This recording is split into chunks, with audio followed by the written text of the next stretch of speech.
February 3rd, 2025. A reading from the Holy Gospel, according to St. Mark.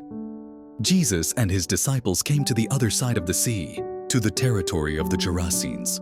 When he got out of the boat, at once a man from the tombs who had an unclean spirit met him. The man had been dwelling among the tombs, and no one could restrain him any longer, even with a chain. In fact, he had frequently been bound with shackles and chains, but the chains had been pulled apart by him, and the shackles smashed, and no one was strong enough to subdue him. Night and day among the tombs and on the hillsides, he was always crying out and bruising himself with stones.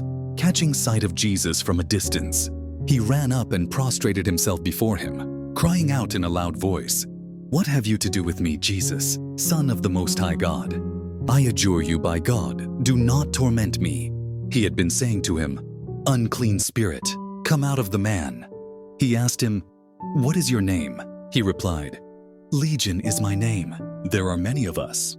And he pleaded earnestly with him, not to drive them away from that territory. Now a large herd of swine was feeding there on the hillside, and they pleaded with him, "Send us into the swine.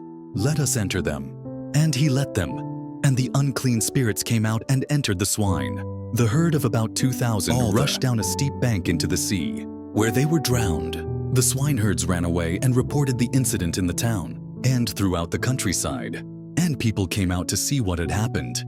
As they approached Jesus, they caught sight of the man who had been possessed by Legion, sitting there clothed and in his right mind, and they were seized with fear. Those who witnessed the incident explained to them what had happened, to the possessed man and to the swine. Then they began to beg him to leave their district. As he was getting into the boat, the man who had been possessed pleaded to remain with him.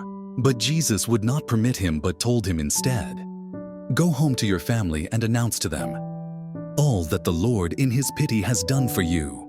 Then the man went off and began to proclaim in the Decapolis what Jesus had done for him, and all were amazed. The Gospel of the Lord. Praise to you, Lord Jesus Christ.